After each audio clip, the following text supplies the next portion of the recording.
The Dave Hooker Show. A presentation of Off the Hook Sports. Objective insight, expertise, top guests. Available on YouTube, Apple, Spotify, and the Off the Hook Sports app. Download now for free. Also available on offthehooksports.com. I compute and obey. Now to Dave Hooker. Ready. We are off and running. Hello to you. He's Caleb Calhoun. I am Dave Hooker, and we have got a lot going on. Florida does the unthinkable in offering up Tim Tebow's jersey, and we'll discuss the Vols that have their jerseys retired, and are there any others that still should? Also, is Tennessee wide receiver you again? Did they take that title back from Clemson, who actually got that title at Tennessee's detriment? We'll take a look at Tennessee's defensive line after the first week of spring practice. Tennessee back on the practice field on Tuesday. A look at the Final Four and what Tennessee needs to do to make the Final Four. By the end of this program, Caleb Calhoun, I will tell you, hands down, no question, exactly what Tennessee needs to do to make the Final Four within 3 years. I can get it done. I'm basically Danny White without the title, without the office, and without the big fat paycheck. But I will be able to tell you by the end of the program exactly what they need to do. What do you think of that? That's pretty strong. All right, I'm all ears. I'll see how it goes. And the thing I love about Caleb, he'll tell me if I'm dead wrong. So here we go. Good morning, Caleb. How are you, sir? Pretty good. How are you doing this Tuesday morning, Dave? I'm doing well. So we've got a lot of things to get to. I do want to go ahead and throw out the Craven Wings today's tough question, and we're going to get into jersey numbers a little bit later. So if you haven't gone to our Twitter feed yet, go ahead and do that and follow the Dave Hooker, and it used to be the Dave Hooker Show, so don't think that I'm like one of those ego guys. Or you can also follow OTH Sports Media. So today's tough question brought to you by Craven Wings, and Craven is fantastic. The new Saturday brunch is phenomenal. For those around Knoxville that may remember the Italian Market and Grill brunch, it's very much like that. It's through the roof good, and their wings are just incredible. Proud to bring them on board, excited about it. So let's go ahead and get to that. We'll start on that tip. It is the Craven Wings today's tough question, and it is right now. Today's tough question. Take a side. Take a stand. The Dave Hooker Show, a presentation of offthehooksports.com. So tell me about Florida. What is Florida doing with Tim Tebow's iconic number and the best player? If you want to look at resume ever to play at the University of Florida, you could argue Steve Spurrier, but he didn't win a national title. You could argue Steve Spurrier as a whole, his career. But if you want to talk about just a player, it's got to be Tim Tebow, I would think, because they were pretty much dormant through the 80s and bad for a lot of the modern era of college football until the 90s. So tell me what Florida's doing and handing out Tim Tebow's coveted sacred number. Yes, they are handing out Graham Mertz, the Wisconsin transfer. He is going to be allowed to wear Tim Tebow's number 15. Kind of threw me off when I saw that story. I think it's one of two people. I think it's either Tim Tebow or Danny Warfel. You could really debate either one for the best. I'm probably with you. I probably lean more Tim Tebow than Danny Warfel, but I would listen to an argument for Danny Warfel. But I don't see how both of those numbers aren't retired. I was just looking it up. Apparently, it doesn't look like Florida is into retiring numbers. They don't have any numbers retired. And so maybe it's a thing where Florida's best players, to be fair, were not the biggest stars in the NFL. If you look at Tennessee's history of retiring numbers, with some exceptions, typically they are NFL legends along with All-Americans at Tennessee. And obviously Tim Tebow and Daniel Warfel were not anything to celebrate in the pros. No, but should that even matter, really? I don't think it should, because I don't think it should matter at Tennessee. I don't think Tennessee has the right criteria for retiring numbers, if I'm being honest with you. I think what you did at Tennessee should matter more than what you did after playing at Tennessee. No, I totally agree. And Mike Hamilton at the time came up with this retiring numbers thing and mixed reviews, to be nice about it. But what was the criteria, if you can remind everybody, because it was pretty goofy and it did include the NFL. I felt like it was tailor-made to include Peyton Manning, Reggie White, and Doug Atkins. But if you can, just kind of give me the criteria again. It was odd at the time. It's going to sound even stranger now. Yeah, I don't know. I don't remember the exact policy. I know that they had to have like a lot of success at Tennessee during their career. They have to have graduated and left in good academic standing. And they have to, I believe they can't be eligible till like 5 years after they leave the school. Oh, and then they have to achieve 3 of 5 criteria. They have to either be SEC Player of the Year, National Award Player of the Year, Sullivan, something like that, first team All-American, record holder in a significant category, or have won a national championship during their tenure. And you have to have 3 of those 5, but it was so arbitrary. And it turned into just, again, with the exception of Johnny Majors, whose number was retired in 2012, who's number 45, every other retired jersey for Tennessee is a World War II veteran who obviously you give respect to, or arguably the greatest player ever at their position in the NFL. Right. And for those that don't know, Doug Atkins was just a freak athlete. I mean, like J.J. Watt times 10. Think about that type of guy jumping over offensive linemen. He was very, very special. We all know what Peyton Manning was. And then Reggie White. I always thought that Reggie White of the 3 should have been the least likely. Now, he had a great NFL career, but he really only had 1 good year at Tennessee. Please hit that thumbs up button. That likes button helps us bring more people in. We greatly appreciate that. And if you haven't subscribed, do that. But Reggie White just had 1 good year at Tennessee, and he was fantastic in the NFL. Obviously, he transformed free agency along with Deion Sanders in the early 90s. But I always thought that was a bit of a reach. I mean, who did more for a program? Was it Reggie White, who also was involved with some controversial things with some fans and the stance he took that I supported him on with black churches being burned in the Knoxville area, but it was polarizing to say the very least.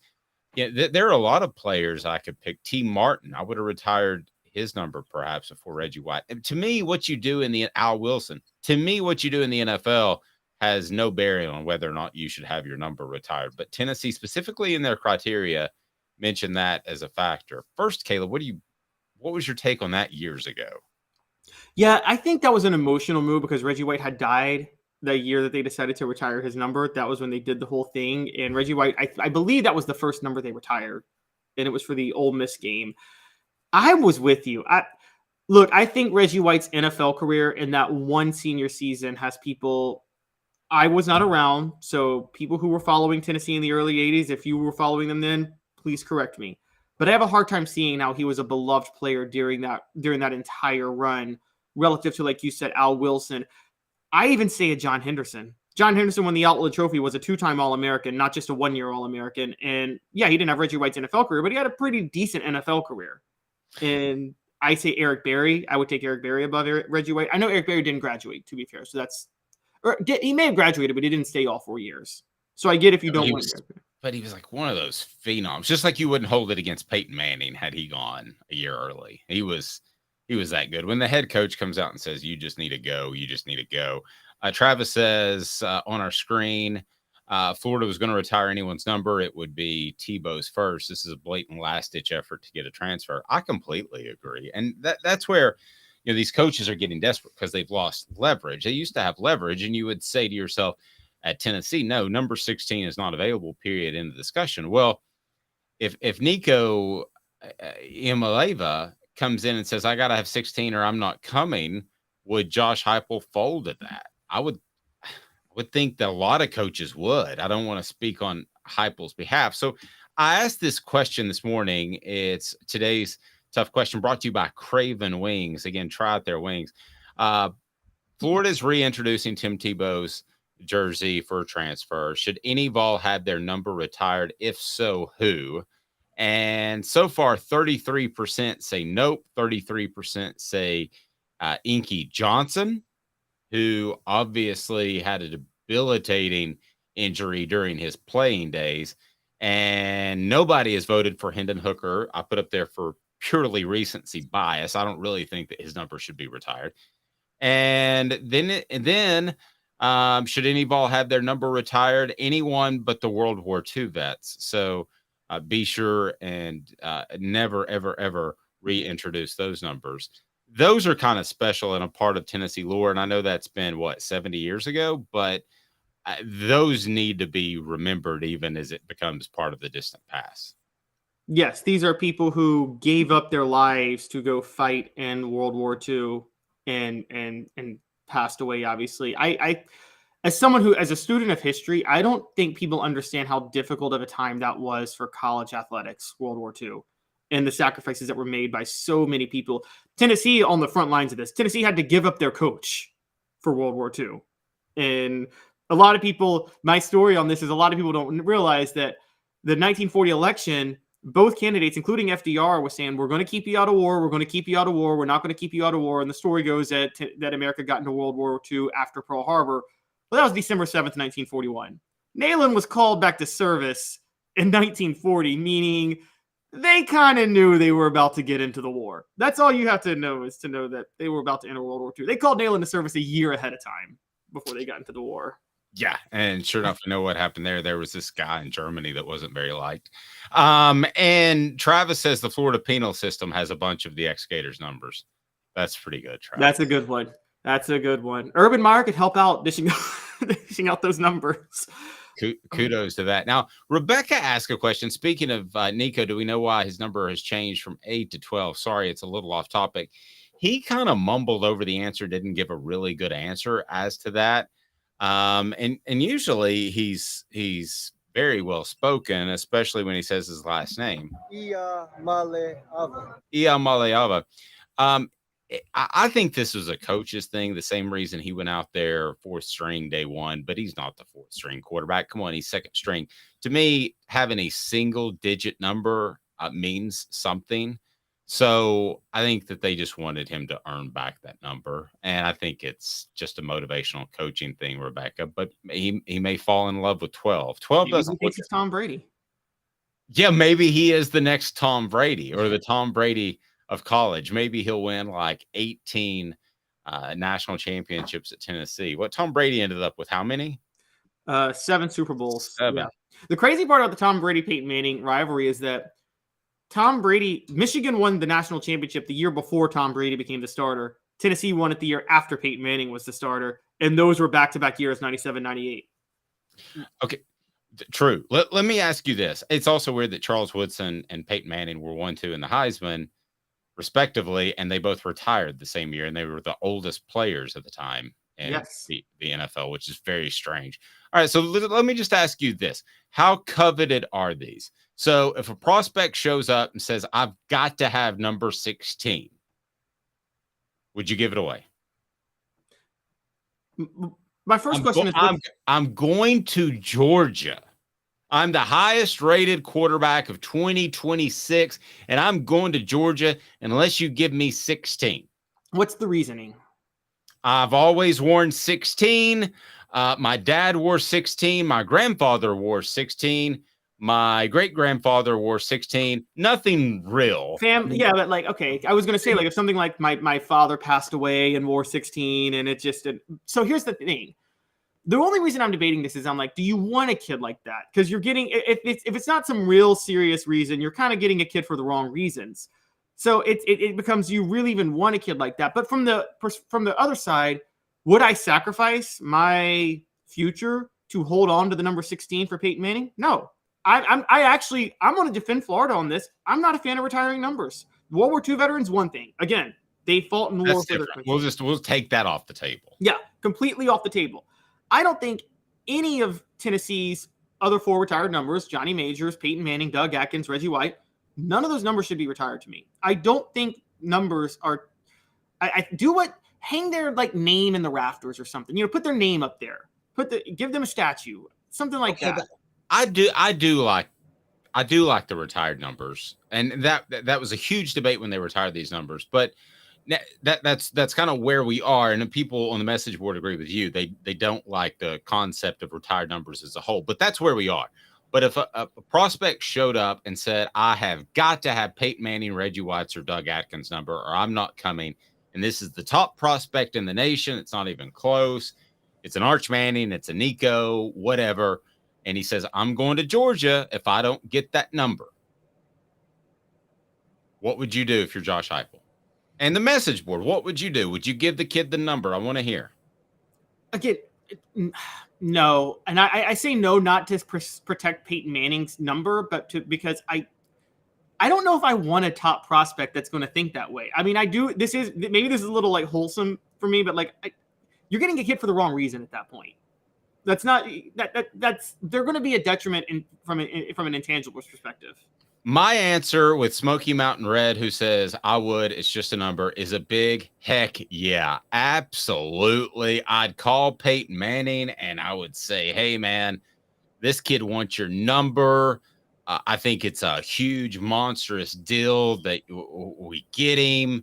Yeah, I know you love the Vols. You want what's best for the Vols. Can we give away your number?" And if he says no, I would say, "I'm sorry, but we're giving away your number." But Dave, my question is, forget throw Peyton Manning or the number aside for a minute. Do you think a recruit who is going to demand a number is the type of player you want on your team? Yeah, he takes pride in himself. He wants he wants that number on his chest because he's worn it. Takes pride in his play. You look better, you play better. All of that, yeah. No, I don't have a problem with that. I mean, would I say to myself, "That kid's a little petty"? Yes, I would, but it wouldn't prevent me from getting a game-changing player. And let's be real frank here. How many game-changing prospects has Tennessee actually been in the running with in the final days of recruiting? Who other than Nico? Maybe some people thought Khalil McKenzie. There were some other guys you could throw in. I thought Bryce Brown was going to be one. And boy. Okay, Bryce Brown's fair because he was highly touted. I usually wouldn't put a running back in that category just out of policy. But, I mean, how many guys are you in the running for that? One every 20 years? No, you're right. That's true. I mean, there's very few surefire like game changers. I think everybody knew Eric Berry was going to be one. I remember when Eric Berry committed out of Georgia at the time in 2000. It was actually like over December of 2006, right before the Outback Bowl that year. But everybody kind of knew he was going to be a star immediately. And I think that's the last player that – is he the last dynamic game changer that you knew was going to be that and then became that for Tennessee? He turned out to be way better than I thought he would. I mean, I thought he was going to be very good. I thought he was a lock, stock, all-SEC player. He turned out to be a consensus unanimous All-American. Yeah. So – they didn't even start him the first game against Cal. Don't even get me started on that. Yeah. Rebecca says, "I kind of think they sound like a diva out of respect of a retired number. I wouldn't even ask." I wouldn't either. And I would be disappointed if my son asked. But if they do ask, I mean, Nico is somewhat of a diva. Come on. And there's nothing wrong with being a diva. But there's a different level of this. Look, I think we're speaking on different wavelengths here. I'm not saying this out of respect for the retired number because I don't really care about the retired number. I just don't. I don't think you just don't like the kid being ego driven. That ego driven to say a number. I do believe this. I believe this much with a kid or a school. I think it's really important to have kids that want to play for your school when you're trying to win. I really do think that. I think it's really important to have kids that really want to play for you and your school. And they're likely to play harder and tougher. If they're so fickle that a number could change it, they may not be that committed to your school at that point. Okay, well, who is committed nowadays? They're getting paid to come, and they can transfer in a heartbeat. I mean, look, I'm not trying to like talk in a nostalgic way, but I think half the reason for that 98 national championship team was you had a lot of players that were just committed to Tennessee. Like 70% of that roster was from within the state, if I remember correctly. Okay, let me give you an example. When Caleb joined us, I knew that Caleb would be an incredible addition to Off the Hook Sports, and I was excited about it. And I was just fired up that he was going to join us because I think he's an incredible mix of a great writer, a great host. I think he gets it, and that's rare. If Caleb said to me, all right, I want to work with you at Off the Hook Sports, which thankfully he did. He said, but from now on, I want to be called Caleb Manning. That's my air name. I would say, all right. That's a little different, though. I would say, choosing your name. I would have no problem with that. You're allowed to choose your byline wherever you go. So, I mean, like, but it would be, but I would think to myself in the back of my head, that's a little weird, but I would do it. Oh my gosh. I mean, like, okay, that's a little different. I like to be I demand to go by Caleb. My first name's actually John. And I'm demanding that I go by Caleb. So am I a diva for that, Dave? No, I'm not even going to tell you my first name, but if you download the app, you'll see it there. I've been trying to get it taken down. Travis says, you will forever be Caleb Manning to me. So Caleb Manning on the program. Wouldn't it be so great if Dave's first name were John Hooker? So it would be good. Well, it's actually worse. 4 Downs brought to you by Campbell, Cunningham, Taylor, and Hahn. Great vision is just a phone call away. Campbell, Cunningham, Taylor, and Hahn can do LASIK, cataracts. Look at me. No contacts, no glasses. I'm loving it. I got my checkup tomorrow. I look forward to the checkups because I know the doctors really care. Doctors at other places, even in Knoxville, they'll have fly-in from Florida. It's just not the same. So 4 Downs as I'm all over the place. Our production meeting at 5 a.m. this morning, I just went off in a total different direction based off where we were going. But here we go.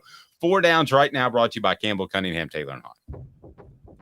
4 Downs. 4 questions. 4 answers. The Dave Hooker Show. 4 Downs. A presentation of offthehooksports.com. Congratulations, by the way, to Jonathan Crompton, who was named the head coach of his high school, Tuscola High School, which is really cool. All right, so 4 Downs. Pretty simple. First down, guy asked for Peyton Manning's number. Do you give it to him, yay or nay? yay, just because I'm not that big on. Oh, okay. Look at him. Caleb Manning. Caleb Atkins coming around. All right. Reggie White. Yes. Yes, I don't think Reggie White's number should have been retired in the first place. If we were going to retire numbers, I'm with you on that. So, yeah. Would you even ask his family? That's kind of tough when the guy's passed away. Well, Doug Atkins has passed away. And well, Johnny I'm getting to Doug. Okay. No. No. Doug Atkins, would you give his number away if somebody said I got to have it? Yes. World War II veterans. No. No way, no how. I agree with that. I agree with that completely. There's no way I would give that up. If so, I would consider you a diva. If I sat down and said, especially nowadays, like when I was coming out of high school and college, there hadn't been a war in forever. Like the 80s, we were all afraid of nuclear Armageddon, but nothing really ever happened. Nowadays, a war has been going on. So if you don't have some sort of understanding of what war means and the fact that these guys were lost in the biggest world war, the biggest war of them all, then I don't know what to tell you. So that's a guy that would cross the line into what I don't want. So I think we're on the same wavelength now. If a guy said, I have got to have 62, and I don't care if it's a World War II veteran and he died in the war, I've got to have 62, I'd say, well, enjoy Athens. Have a great time in Tuscaloosa. Deuces. Peace out. Right. I will say, speaking as someone who is someone whose entire adult life has seen this country at war, where it's a little harder for kids nowadays is if they don't know history, they would think World War II is similar to these wars we're fighting now, which there's a lot of justified disdain and fatigue from these wars because it's like, what's our mission in all these 7 countries we're in? Whereas at least in World War II, you'd have to teach them there was a clear mission in World War II. There was a very clear, direct mission. Yes. Take out Germany, take out Japan. Yes, and prevent us from dictatorships and communism. Yeah, I mean, that you're right. That was very clear. If you don't get that, then I'm sorry, you ain't getting that number, and I might pull the scholarship right there. Right. At the very mention of that. Portions of the program brought to you by City Heating and Air Conditioning, cityheatandair.com. Integrity matters. City Heating and Air Conditioning. It's phenomenal. I mean, if your HVAC unit needs some love, and it might with the weather starting to get warm, and thank goodness it did. Look at me. I got a little sun yesterday. I wrote by the pool at my gym. Do you notice that, Caleb? How am I looking?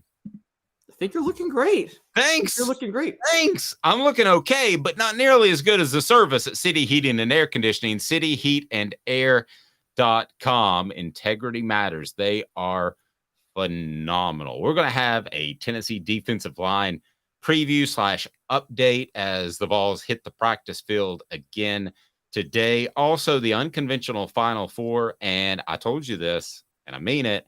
I'm going to tell you how Tennessee can be in the Final Four by 2023, by 2026. I'm going to tell you exactly how Tennessee can be in the Final Four. And it's easy, and it's simple, and it's all but a guarantee.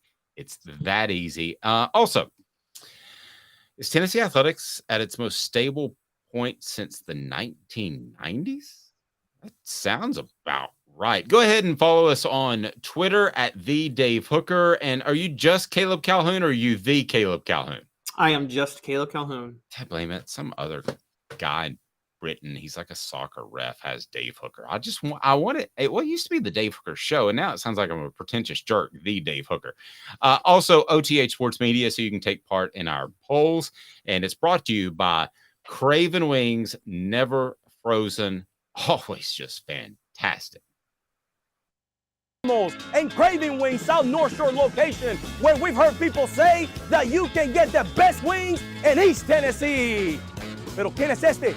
El número 87, Jacob Warren. I'll just do 6 of my sauce 87, please. Imposible, señorita. Dale 6 más. Look at these wings. Perfectas, deliciosas, fantásticas. Man, I don't know what you're saying, but it sounds awesome. How do you say fresh, never frozen in Spanish? Frescas, nunca congeladas. Make your way to Craving Wings and get you 6 más. But what was funny about Gators, we were a full continuum of care at that time. We had detox, we had inpatient, we had outpatient. So we were doing a lot of the things that we do now. But now we just do them so much better. It's really a simple program, but we're complicated people. I am what I am, and now I got to do something about it. You can take your life back. Call Cadis today. Got cataracts?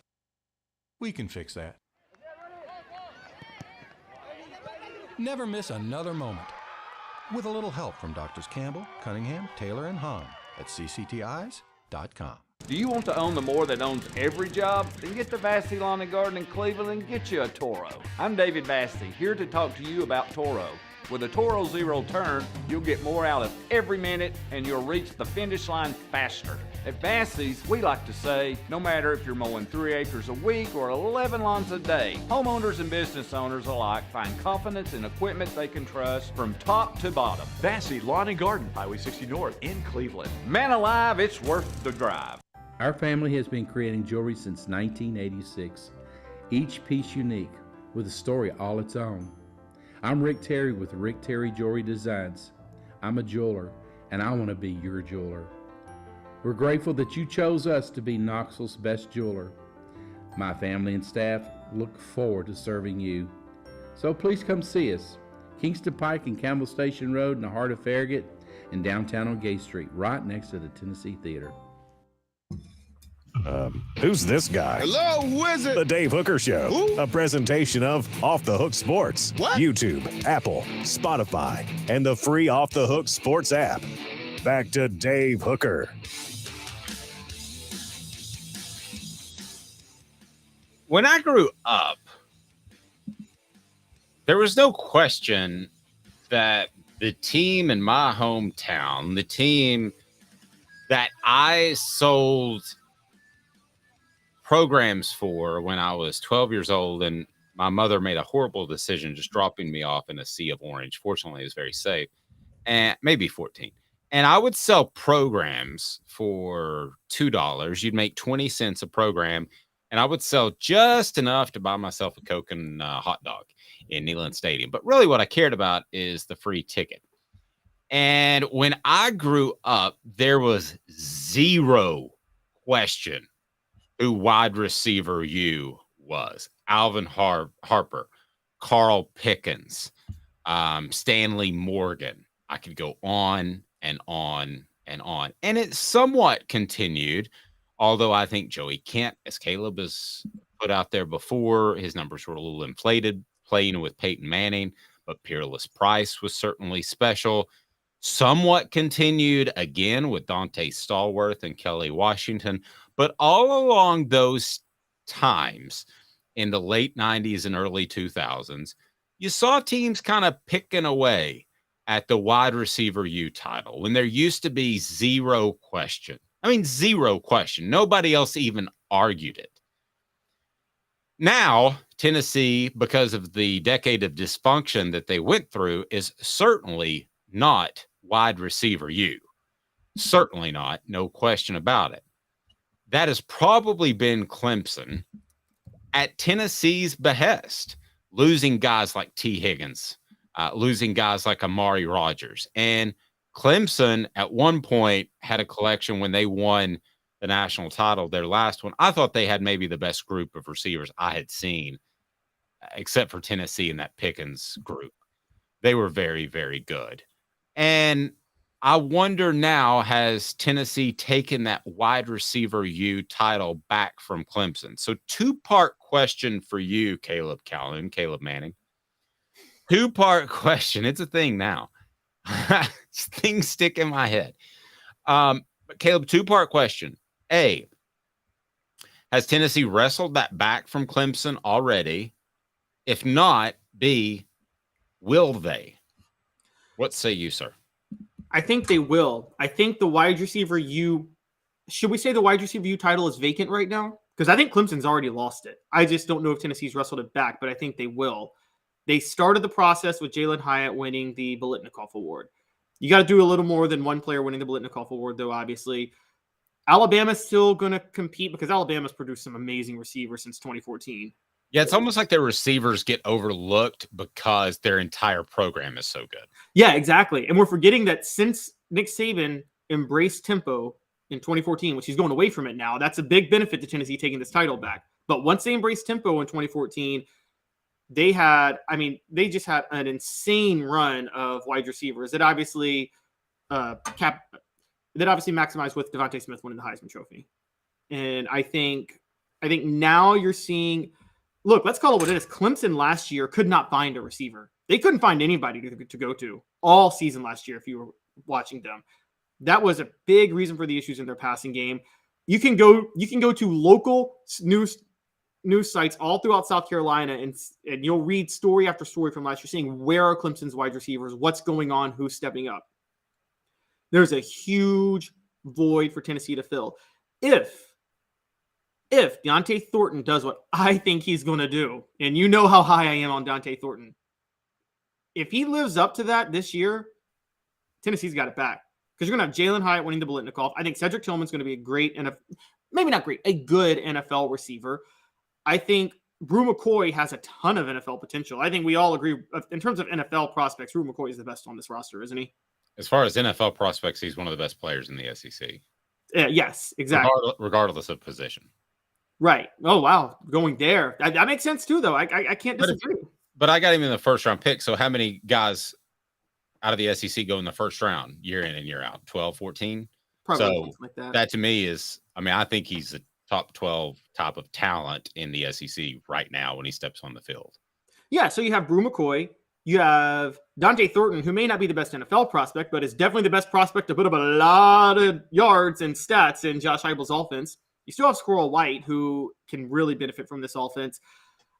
Squirrel White is getting more run now than Thornton. Now it's just week one, a spring camp, and Thornton just Nico was on the fourth team at week one. Okay, that's fair. That's fair. And we will have a practice update based off week one coming up a little bit later. Okay, but Thornton is more physically gifted in a lot of ways. What I like about Squirrel White, not to get sidetracked, is his shiftiness. Makes me think of like a Julian Edelman guy that in the pros will be able to just find open seams all the time. So, but you have to have some deadly accuracy to find those type of guys.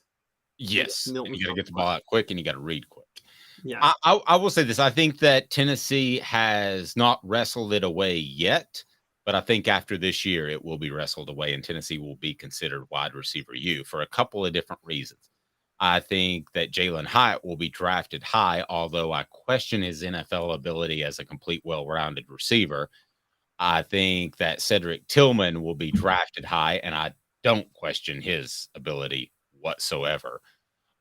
So there's two right there. And then what do you have stepping up? You didn't even mention the name Ramel Keaton, who, if that's your Craig Faulkner, if you remember that. I know Craig Faulkner. Okay, Yeah. if that's your Craig Faulkner, that's your like third most talented receiver. You're in pretty darn good shape, right? Oh yeah, absolutely. Look, I've always felt Ramel Keaton could be a number one receiver if he was forced into it. He just hasn't been forced into it because of Cedric Tillman and Brew McCoy. But Ramel Keaton makes the clutch catches for Tennessee. I don't know if anybody ever notices that. When you need a play, he's there. He had the diving catch against Florida. He had the catch on that last drive against Alabama. I mean, yeah, Jalen Hyatt was the star against Alabama, but Ramel Keaton had the most important catch in that game. And so I think that, look, I'm a huge fan of Ramel Keaton. Again, Craig Faulkner was good one. I always saw Jermaine Copeland with Ramel Keaton, and I saw Brett Smith with Ramel Keaton too. Those two guys. I can see both of those. Tennessee will be wide receiver U, and it's going to be soon. It's going to be perhaps after this year. And I believe that because I think Joe Milton will be good enough, or Nico, and I'm not being a Joe Milton hater, Nico will be good enough this year to keep the flow going, so to speak. And then after that, I think that you'll see Nico hit kind of another level, and then you'll see the receivers benefit from that. So, yes, I think that Tennessee will be wide receiver U by 2025, 2026. When you start talking about guys like Squirrel White who have 2 years of eligibility, guys like Thornton that want to be a part of the program, guys like Brew McCoy who is just learning the offense, or Ramel Keaton who continues to ascend, I have no question in my mind, Caleb, that Tennessee will be wide receiver U. Part of that will be based off Tennessee's ability at quarterback and Josh Heupel's scheme, but it doesn't matter. Tennessee was a little bit ahead of the curve when they ran a pro style in the late 80s and early 90s. So should have won a national championship with that talent. Yeah, no question. The receivers benefited from that. So I will, yeah, I don't have any question. I think they're more likely to be wide receiver U than quarterback U. I think you need a run of 2, 3, 4 quarterbacks before you get to that point. And yeah, I mean, I think Clemson, you're right, has released the grip on that award, and I think Tennessee picks it up within a couple of years. Not to mention, we should mention this. Sonny Dykes, not his offensive coordinator from last year, is now at Clemson. Garrett Riley, I believe is his name. Yes. And the Lincoln's brother. Okay, yes. The air raid is a pass-happy system that spreads the ball around a lot more.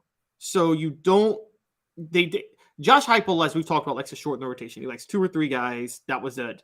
Whereas the air raid really goes 5 or 6 deep. Like last year, yeah, they had a 1,000-yard receiver, but he only had like 1,039, and it was just barely over. It wasn't Jalen Hyatt numbers. And so you're going to see a lot more of that than you would have in what Clemson used to run. It's I don't know what your philosophy is on shortening rotations or not. I'm a big believer in it because I covered Tennessee in 2005 and 2006. And I think one of the biggest benefits to Eric Ainge improving, I don't know how you feel about it, was David Cutcliffe came in and said, we're going to have 2 receivers. That's it. And Robert Meacham's your go-to guy. I agree. I think it's tough to get in a flow at receiver if you don't play consistently. Running backs have said that for years, and I thought that was a bunch of bull, quite frankly. I mean, I think you can go in there, and I don't think you need to get in a flow as a running back, but I do think that you need to get in a flow as a receiver, especially in this offense. And I think that Tennessee's conditioning program is so good that you don't have to play multiple guys. Let's not forget. I mean, this conditioning program has to be right up at the top of anybody in the nation to run this type of offense. So I do want to get to a little bit of Tennessee basketball before we get too far removed from that, because I told you that I would tell you exactly how the Vols could be in the Final Four by 2027. Will you give me till 2027? And I'll tell you. And it's lock, stock, and barrel. It's not even close. Are you excited? I'm ready. Let's do this. What the? What was he thinking? Release the hounds. The Dave Hooker Show. Keep cool. A presentation of offthehooksports.com. Are you what the H-ing yourself? I'm what the H in these collectives. Why have you not been giving any money to basketball? Or why has Rick Barnes not been more involved with getting money for basketball? What the H is going on there? Have you taken a look at Miami? Do you know much about Miami and the run that they've been on? Because Miami is not a basketball school, in case you haven't heard. But Miami has been on this incredible run, and they'll play UConn in the Final Four. Well, why will they play UConn in the Final Four? Well, I'm going to tell you. Because it's NIL. They've got this really shady cat down there named Ruiz who decided to bring in a bunch of money, and they are playing the game in basketball, and basketball is easier to make an impact. Look at Miami. The Hurricanes' top players have been affected by NIL money. Nigel Pack and Norshad Amier, they transferred from Kansas State and Arkansas State. So you can go one of two ways. You can get the Bronny Jameses of the world and pay him a bunch of money by the high school route, or you can get guys, and we're seeing, I think John Calipari do some of this, you can get guys that have a little bit more experience, but that aren't happy with their current school. That's what Miami did. They also had to talk Isaiah Wong into staying thanks to some cash. So why in the world does Tennessee not have an impact player, a scorer that is on their basketball team that we can point to like Nico and say, NIL did that? Did anybody go to Kennedy Chandler and say, hey, here's a bunch of cash to stay? Because he's making about $4.9 million. I looked it up over 4 years. That's not an insurmountable amount of money. I can tell you that Jacob Warren, when he decided to come back, he weighed it against the league minimum in the NFL, which was about $750K. So is he making $750K as a student athlete at Tennessee? No, he's not. But he's making at least comparable money to live good, have a good time in college, and you could have gotten, I think, Kennedy Chandler somewhere in that realm. I saw Nico on a Walmart commercial. A Walmart commercial, for goodness sake, on Instagram. I don't know if you saw that. That's Walmart. That's not Bob's Used Cars on Kingston Pike. That's Walmart. So if you can do that in football, what the H? Why can't you do that in basketball? And is it Rick Barnes' fault? Is it Spire or some collective group's fault because they want to focus on football? What's going on there? One impact player would have changed this team completely. Well, theoretically, yes, but as I've told you in the past, as I've talked about in the past, and I think you and I both agree on this, Rick Barnes is not the best at meshing an impact player in with the team that he's got. He's never been that type of coach. He keeps his system kind of going the way it is. He runs that flex offense. And because remember, Julian Phillips was supposed to be that impact player. We were talking of Julian Phillips as a lesser Kevin Durant as Rick Barnes knew Kevin Durant. Does anybody think he's anywhere close to Kevin Durant after seeing him this past year? Julian Phillips. Okay, well then the answer to what the H is, he apparently can't deal with the new day and age of college basketball, which I believe, and I've said before, is going to go through a renaissance because of transfers and NIL players. I think more guys are going to stick. But then if he can't handle it, then that's another strike against him and a reason to maybe look elsewhere. So Dave, you're coming to my side that maybe Danny White could do better. I don't doubt that he could do better. I also think he could do worse. So I think that Rick Barnes I think where Tennessee can rely on NIL, given the style of coaching Rick Barnes does, you hit the nail on the head. The NIL for Tennessee should be used to keep players there for another year or two. Because I think the deadliest type of teams that Rick Barnes coaches are the ones that have played together for 2 or 3 years, that have developed under his system, that kind of developed with each other. We've seen that before. That Tennessee team that was number 1 in 130 games, there was not one 4-star recruit in the rotation on that team. Not one. And Grant Williams was a 3-star. Admiral Schofield was a 3-star. Jordan Bone. Kyle Alexander. I can go down the list. There were no 4-star or 5-stars. The thing was they had played together for 2 to 3 years at that point, and Rick Barnes develops players so incredibly well. So what I think Tennessee should be doing with NIL is not using it to get a splash transfer. I think they should be using it to keep this exact same team that Rick Barnes coached this year together. Just make sure everybody comes back. Even though Tyreek Key is gone, again, no disrespect, Tyreek Key, but he's not going to be that big of a loss. I think that you get everybody back next year. I think just the experience of playing together and working and developing in Rick Barnes' system gives Tennessee an edge over so many teams, because this is the state of college basketball right now. You're right. This is where NIL is going to deliver college basketball renaissance. I think the Final Four this weekend is garbage. I'm just going to say it straight up. I think it's garbage. It is a default Final Four because the top teams are not as good as the top teams used to be. Experience is outweighing talent right now because nobody's coaching at the Blue Bloods that get the one and dones in the NBA prospects anymore. And that's the problem. Well, I think that you're going to see the playing field get more level in college basketball. And I don't hate that. I don't really have a problem with that. But I get back to specifically why Tennessee basketball doesn't have that impact player, whether it's Kennedy Chandler or whether it's a high school kid or a transfer like Miami went that route. Why is the question I have. And if you don't have an answer for me, Rick Barnes, and I'm doing the postseason review, we got a little bit of a problem. Okay. If you don't have a reason, I don't like those guys. I don't believe players should be paid, whatever. If you don't have a pretty solid reason, I got a problem in your postseason review.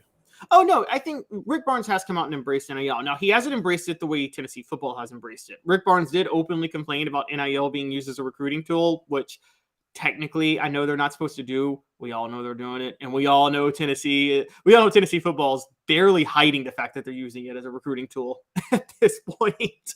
Okay, but I don't even like that. I don't even like the fact that he would say, and please hit that thumbs up button, the like button. We appreciate it. I don't even like the fact that he would say that he doesn't like NIL. If I'm a Clemson fan, I don't like that. Well, he didn't say he didn't like NIL. He said he doesn't like it used as a recruiting tool. Well, then don't say that. No, I mean, I'm with you. Never, ever say that. I don't care if you believe it. Because, and the NCAA technically says you're not supposed to use it as a recruiting tool. How are you going to stop it? How are you going to stop using NIL to recruit athletes? That's happening all over, and we know it's happening everywhere. And so I agree. I don't think Barnes backs off NIL to get impact players. I don't. I mean, there's still a few weeks in recruiting. He didn't nail Julian Phillips until after the season last year. So we don't know what's going to happen over the next few weeks in recruiting. I think that for Rick Barnes, though, I don't think it's that he doesn't go for the impact player. I think the impact player is not a good strategy for Rick Barnes, given his style of coaching. Well, then he needs to change his strategy, or they need to change coaches, because that's where the sport's going. This would be synonymous with Josh Heupel coming out and said, I've had enough of this throwing the ball around the park. It is time for us to go to the triple option. Sorry, it's dated and already happened. Are there really? But is there a go-to impact player on any of these teams in the Final Four this year? I think Miami has 3. But that's the thing, that if there's 3, then there's not really one impact player. Tennessee, I think, does have a few impact players that if they stay, look, Santiago Vescovi could be an impact player. I think Julian Phillips could develop into an impact player. And if Zakai Ziegler comes back healthy, he's an impact player. Well, I mean, if you look at that Miami lineup and those top 3 cats that they had that were affected by NIL, and you put Tennessee and Miami's rosters together, those three guys are starting. I don't know who the two Vols are starting. Maybe Vescovi and a big guy. Probably Josiah because of the defense.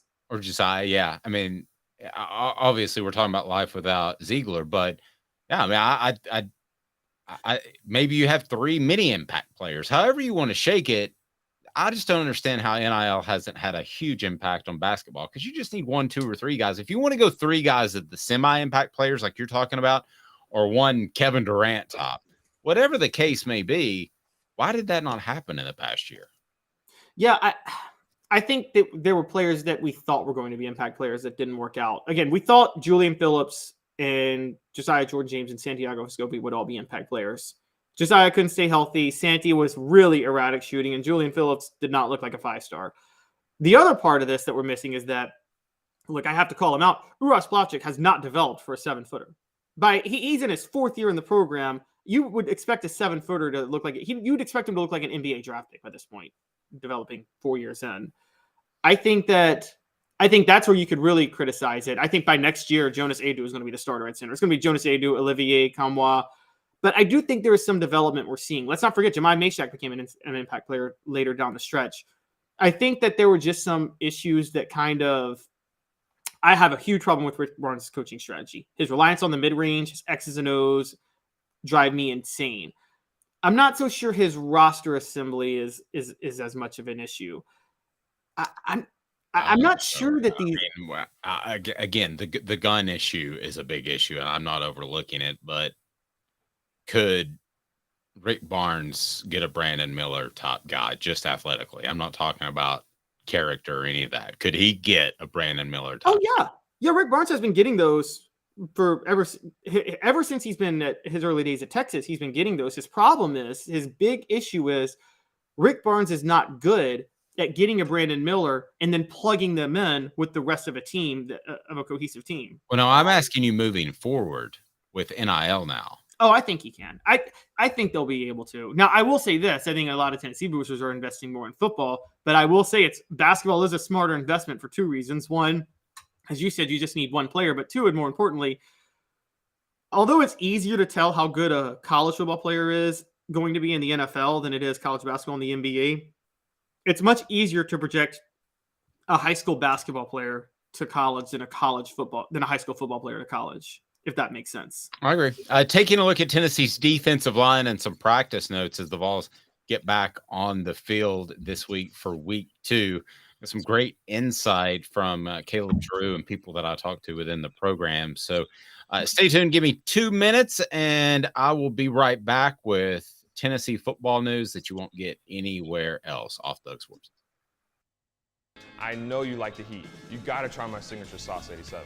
Dude, you know I love you, and I love to try your wing sauce. But when it comes to wings, I need them really hot. I hit 105 on the radar gun. I need to be pretty spicy. Yeah, I know that, man. Look, if sauce 87 isn't enough for you, I guess you can try the Holy Moses or the Grim Reaper. Now we're talking. Take it from these Farragut Admirals. When you're craving wings, it's got to be Craven Wings. Visit them online at cravenwings.com. With all that sun, sand, and salt water, the beach is a very relaxing place. Unless you wear contacts. Ow! Open your eyes to the best the beach has to offer with LASIK vision correction from Campbell Cunningham Laser Center. Hi, Mike Davis here with City Heating and Air, reminding you to always dare to compare. Our team provides quality local heating and air service, installation, and maintenance across East Tennessee. We use only the best equipment like American Standard heating and air conditioning for your residential, new construction, or commercial needs. Honesty, dependability, and customer satisfaction have been the cornerstones of our business since 1961. City Heat and Air. Dare to compare. Before Cadis, I was really heavy into the drug culture. I was selling drugs. I was just constantly in pain. I was missing like a good support system in my life. Cadis has given me everything that I need in order to successfully have a wonderful recovery, in order to have a life that I didn't even know was possible. And it's not just about me anymore, and I love that. I absolutely love it. You can take your life back. Call Cadis today.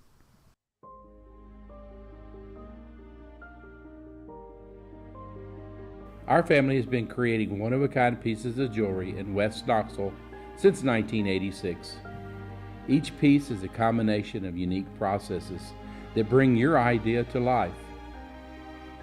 Every day in our shop, a truly special item with a story all its own is being manufactured in our facility, bringing the history and family sentiment into a whole new generation of life. We're grateful that you chose us to be Knoxville's best jeweler, a title that we value and respect.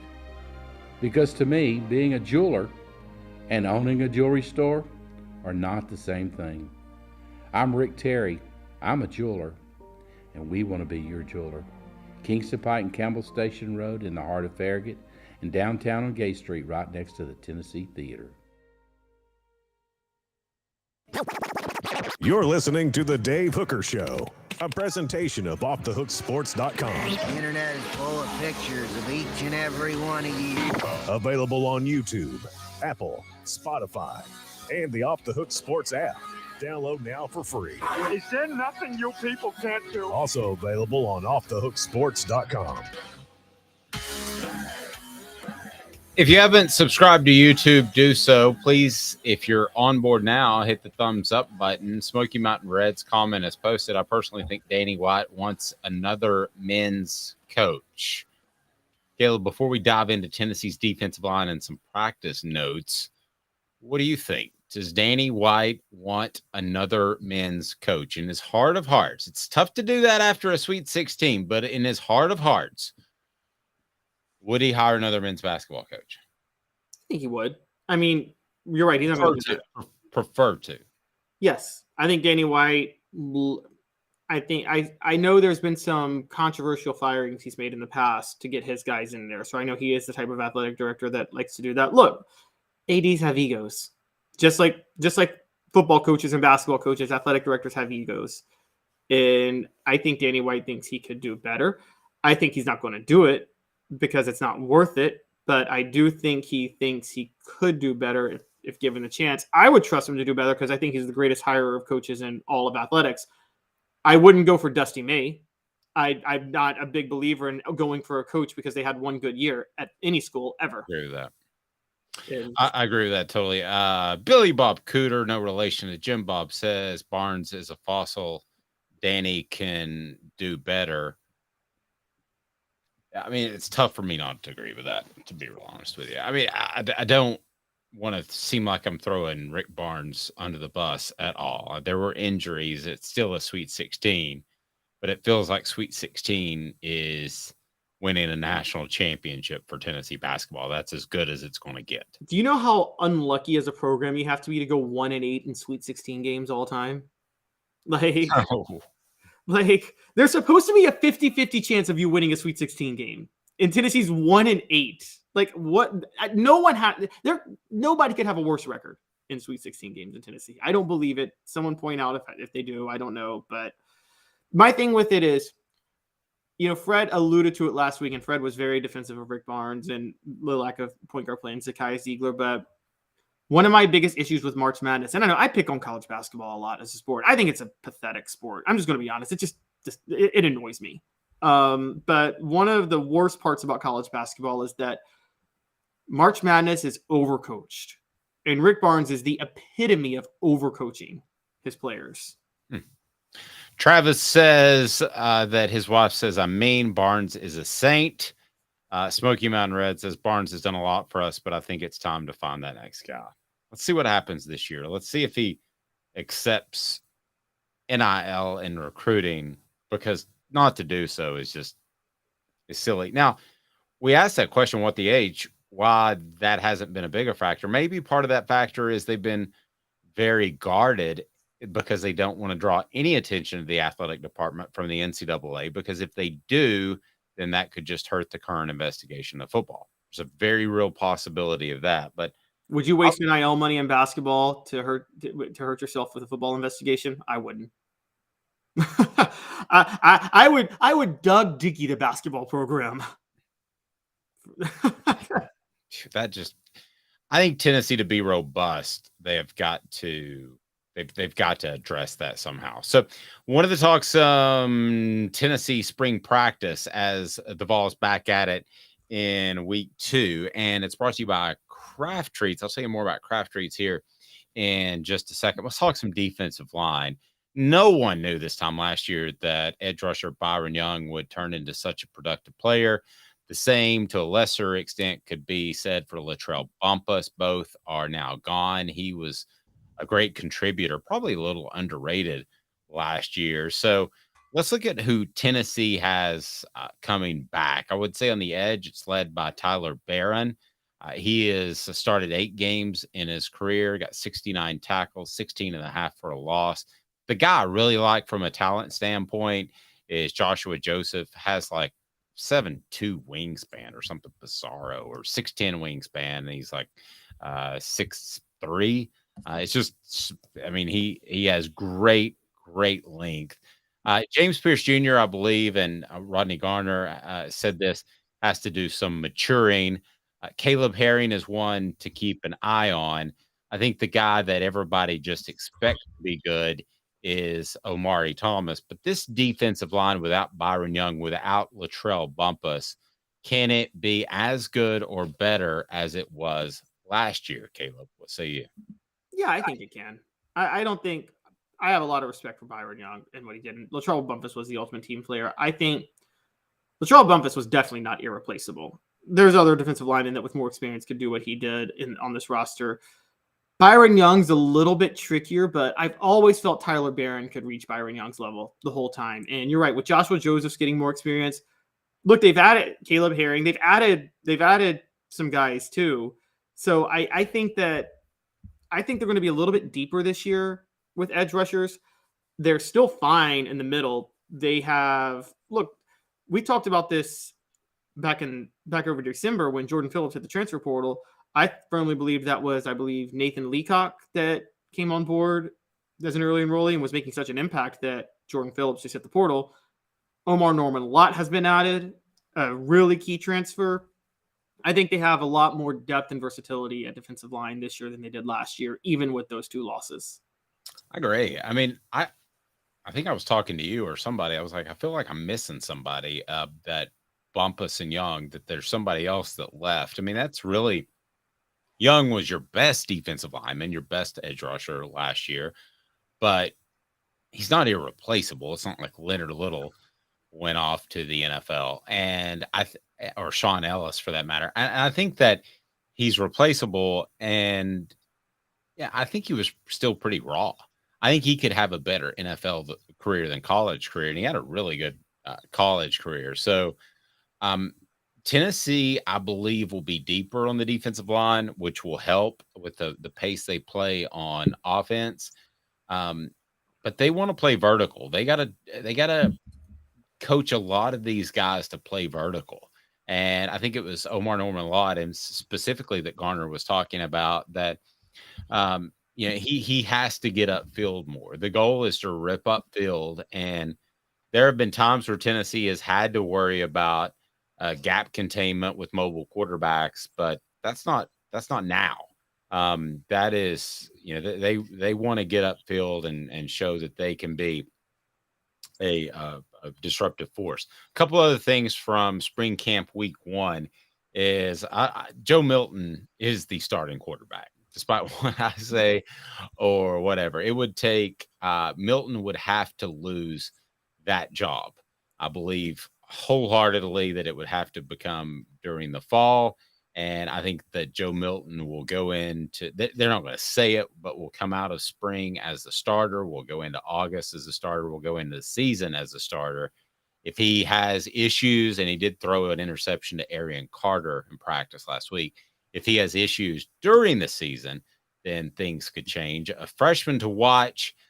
Keep an eye on Ethan Davis. I just continue to hear rave reviews about Ethan Davis, the tight end who primarily played more of a receiver position in high school, but I think he's going to be one of Tennessee's best tight ends in a number of years. When did Tennessee last have a great tight end?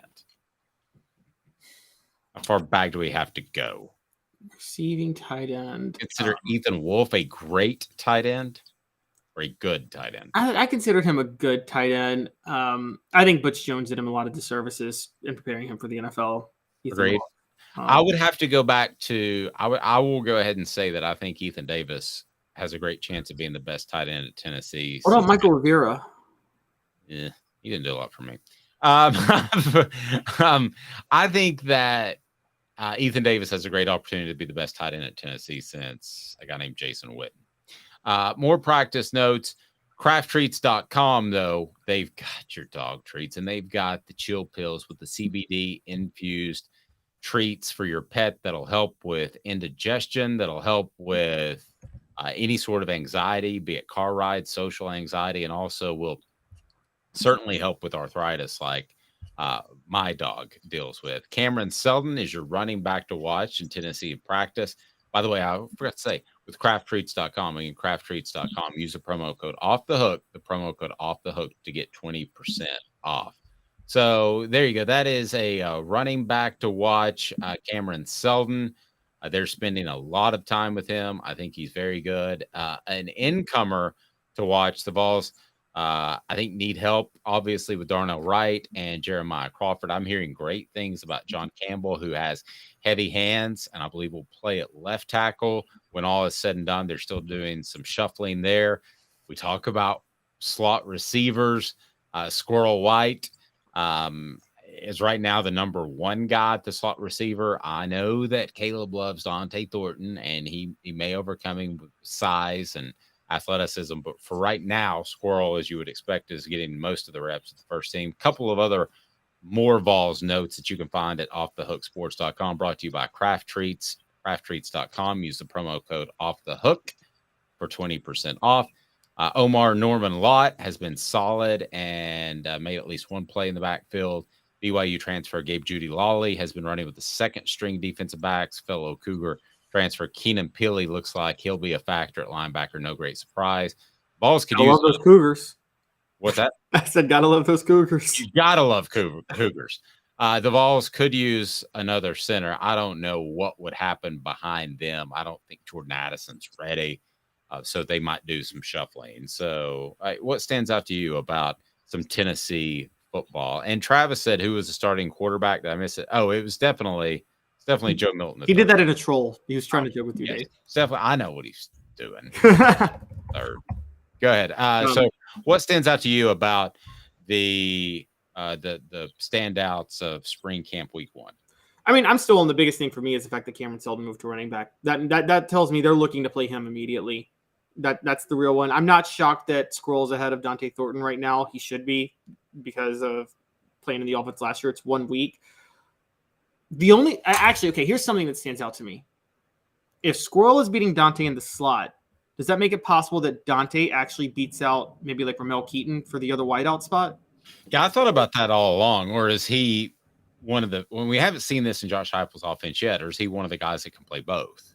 Because you talk about shortening the wide receiver rotation. They have also specified who plays where, and there hasn't been a lot of movement from one to the other. Is that something that Josh Heupel does because he has young, inexperienced players, even last year with Brew and Squirrel, and obviously the year before with Velas?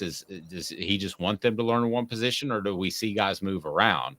Thornton, I think, brings you that type of ability to play on the outside as well. So I've been very impressed. Now, the thing with Seldon, I'm going to put my reporter's cap on and be somewhat of a cynic. The thing with Seldon, and he may be the best running back Tennessee's had since Jamal Lewis, but with moving Seldon, it makes me wonder if perhaps he wasn't as good showing up as they thought, and they needed somebody with Jabari Small, for instance, being limited because they don't need him in spring practice. If they just needed a big body to go out there, that does make me wonder that a little bit, Caleb. Now, he may be the best running back in Tennessee football history, but I wonder that. That's possible. I know that they do that, particularly running back when they don't have a lot of depth. They'll hold guys like Jabari Small. They'll hold their running backs out of spring practice. I feel like, as my understanding with running backs, and you covered practices, so you know more than I do. it's more important for them to stay conditioned than it is for them to get reps, isn't it? Yes, stay healthy. That's the most important thing. Smoky Mountain Red brought up an old name. David Martin was before Witten by a year or two, but those are our last two good tight ends. But he was mostly a receiver at Tennessee. Yes, and I will tell you right now that they tried to talk him into moving to tight end throughout his career, and he would not move. And then what did he do? He had like a huge night, Monday Night Football for the Packers, I believe, guys. Is that right? The Packers. And they're like, who's this tight end out of nowhere? Well, when the cash started flowing, he agreed to move to tight end. He should have been moved to tight end, but he refused it for a long time. Portions of the program brought to you by Zul Beer, xulbeer.com. Worldwide award-winning craft beer and panoramic great views with parking in downtown Knoxville, zulbeer.com. Tennessee, the most stable that they have been since when? Going way back. We'll ask Caleb Manning about that here momentarily. I'm Dave Hooker. Stay tuned. 2 minutes, and Tennessee, maybe it's most stable, their athletic department that they've been since the 1990s or perhaps ever. We'll talk. To own the more that owns every job, then get to Vassy Lawn and Garden in Cleveland and get you a Toro. I'm David Vassy, here to talk to you about Toro. With a Toro Zero turn, you'll get more out of every minute and you'll reach the finish line faster. At Vassy's, we like to say, no matter if you're mowing 3 acres a week or 11 lawns a day, homeowners and business owners alike find confidence in equipment they can trust from top to bottom. Vassy Lawn and Garden, Highway 60 North in Cleveland. Man alive, it's worth the drive. Hi, Mike Davis here with City Heating and Air, reminding you to always dare to compare. Our team provides quality local heating and air service, installation, and maintenance across East Tennessee. We use only the best equipment like American Standard heating and air conditioning for your residential, new construction, or commercial needs. Honesty, dependability, and customer satisfaction have been the cornerstones of our business since 1961. City Heat and Air. Dare to compare.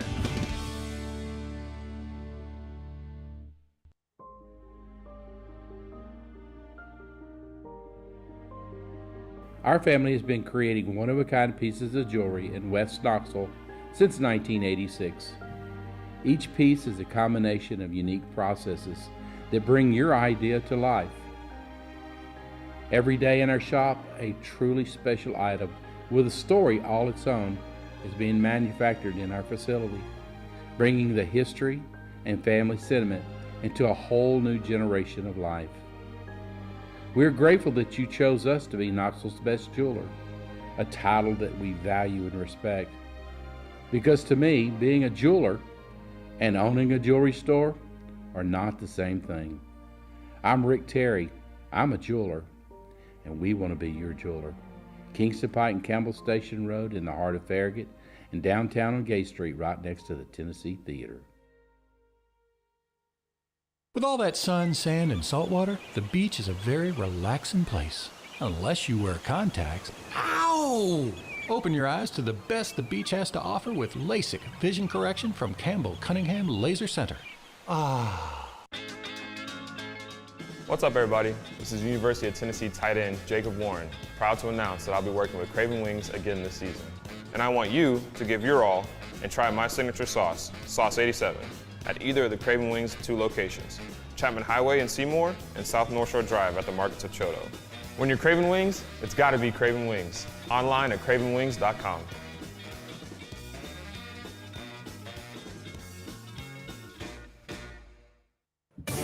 Objective coverage. Hey, that's new. If we get caught, we're going to jail. The Dave Hooker Show, a presentation of Off the Hook Sports. YouTube, Apple, Spotify, and the free Off the Hook Sports app. I'm going to need to see some identification. Back to Dave Hooker. Our today's tough question brought to you by Craven Wings, still at 30% across the board. Nobody thinks that Hendon Hooker's jersey should be retired. So thank you for some sanity in that, because it shouldn't. I mean, he had a huge impact, but yeah, it shouldn't. No, it shouldn't. But we discussed jersey numbers being retired because Florida is bringing back Tim Tebow's number 15. Who requested number 15, by the way? Oh, it was the Wisconsin transfer, Graham Mertz. Yeah, but, I mean, not who, but who requests 15? I mean, 15 is not a. Who else? Can you name one athlete that had 15 and was a phenomenal athlete in any sport? No, but Taylor Swift has a great song called 15. This Taylor Swift thing's getting out of control. You and Austin Ward, who covers Ohio State. Tennessee, is it its most stable since the 1990s or even going before that? Now, when I say stable, I also mean productive. Okay, so you could have stability with Wade Houston signing a contract and he's in year 2 and he's not going anywhere for 2 more years and he's just not very good. And the basketball program's not very, very good. So combining good and stable, this is the best Tennessee's athletic department has been since when? I think right now I'm going late 90s, but there's a chance it becomes ever. So late 90s, if you remember, Tennessee had Rod Delmonico in his prime running the baseball program, just like they have Tony Vitello now, who I think is doing a better job than Rod Delmonico did. They had Pat Summitt. Stability, that's stability on its own in production. Right. Summitt. And they had Philip Fulmer running the football program.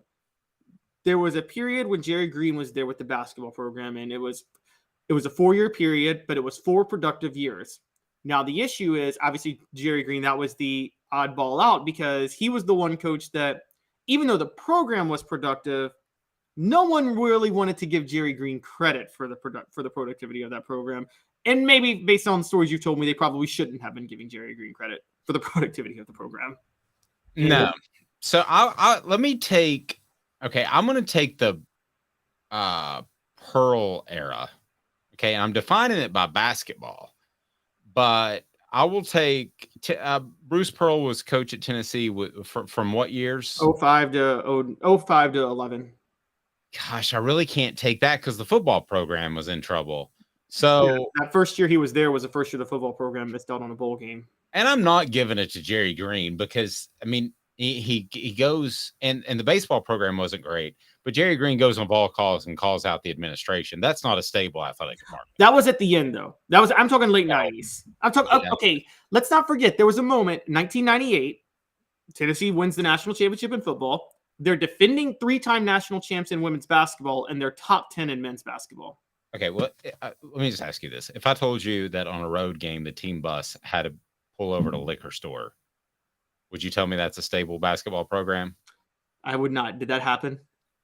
I'm not saying that it definitely did happen, but I'm saying it definitely may have happened. That's the best way that I can. Okay? It definitely may have happened. I mean, look. Definitely probably happened. I was an outsider at the time. So just for context, I was 11 and 12. Like my first foray into college athletics was following Tennessee football, but it was actually following Memphis Tiger basketball, which was a common thing for those people who grew up in Memphis.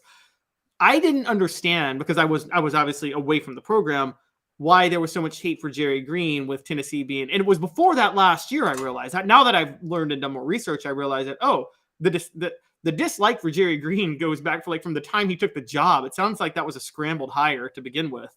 Yes, it very much was. They had Kevin Stallings, and I've told you that story, but they blew the Kevin Stallings hire. I think it's the most stable ever in my lifetime. And by my lifetime, I'm including, I was born in 74. So I've done research in the 70s. I'm not as good as Caleb is going back and doing research. He does like in the 50s, 40s and beyond. But I think it's as stable as ever. And I say that because you had Rick Mears, who had Ernie and Bernie in the 70s. Ray Mears. Rick Mears is a race car driver.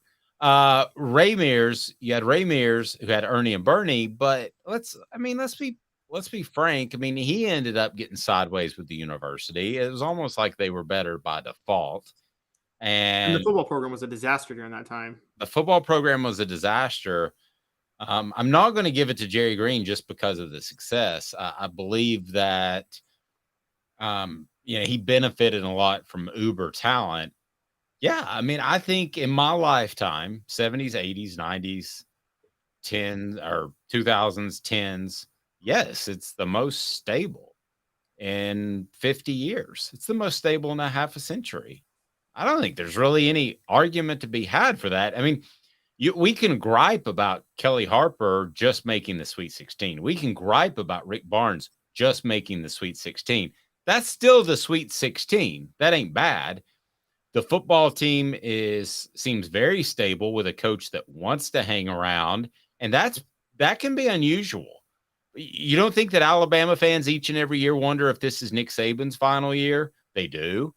You don't think that other coaches or other programs worry if their coaches are going to get poached? They do. The exception would be Kirby Smart at Georgia because he played there. But you have a coach that seemingly really, really wants to be at Tennessee, a football coach, and that's the most important thing. And then everything falls in after that, Caleb, and it falls in place quite well. You're making the Sweet 16. And yeah, I think this is the most stable Tennessee's program has been since I've been alive, since 1970. I mean, I would definitely entertain most stable. I mean, I would definitely entertain that idea. Combined with successful. Right. Stability and success. It's still a little hard because, yes, you take points away from Jerry Green. Would I take this Tennessee basketball era over the Jerry Green era? Easily. Not even thinking about it. Not even a question. See, now when you phrase it like that, that's weird because that team was so entertaining and talented and fun. Yeah, but 5 straight NCAA tournaments and 2 Sweet 16s versus 4 NCAA tournaments and 1 Sweet 16 and an SEC tournament title in Rick Barnes' name, an SEC regular season title in Rick Barnes' name, a period at number 1, 30-plus win season. But they were just so – I agree with everything you said, but they were just so fun. I get it, but like, okay, I'm saying, but if you compare where you might give the edge to the late 90s, though, is football and women's basketball were so productive during that time, more than now. I mean, you're talking, again, women's basketball was coming off the greatest season in the history of the sport with the 3 Meeks, and football was winning the national title, going 13-0. So that's where, but I'm with you.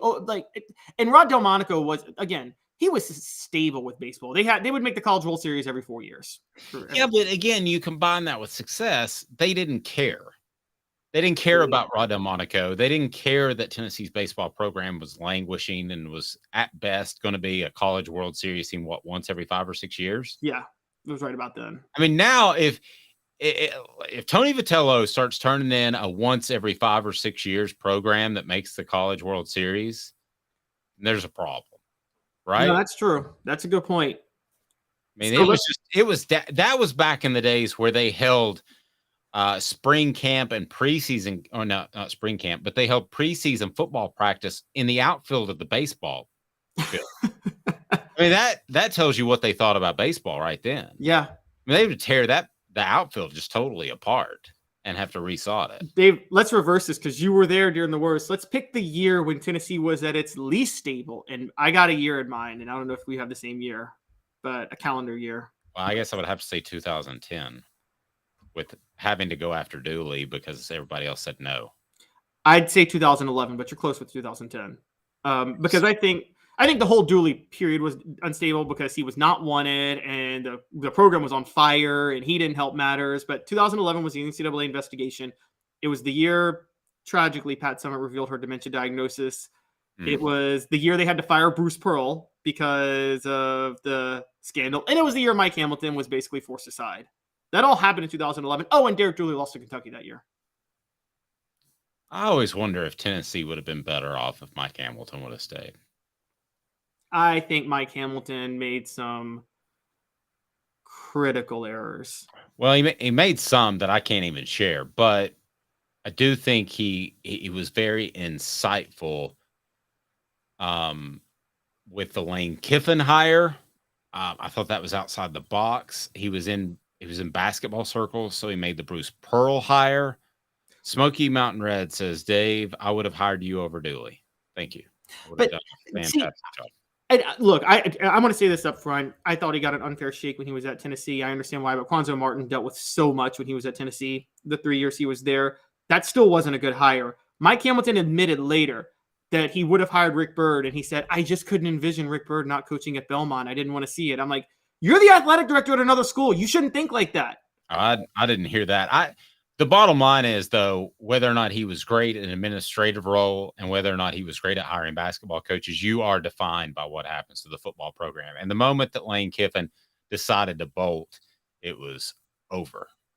I mean, because they took the power from him. I still remember it was a Friday afternoon, and this Dooley guy came out of nowhere. We got a tip that it was Dooley, and we were so blindsided by it that we didn't even run it because we just didn't believe it.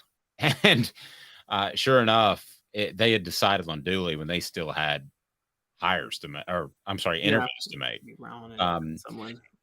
Talking about some Tennessee football and the athletic department, brought to you by Andy Mason, AndyMasonRealEstate.com. AndyMasonRealEstate.com is the way for you to save a lot of money, thousands, if not tens of thousands of dollars, because he's been in the real estate business for over 40 years. He is phenomenal. AndyMasonRealEstate.com, and his group is unbelievable. Best prices, best service. AndyMasonRealEstate.com. It's pretty easy.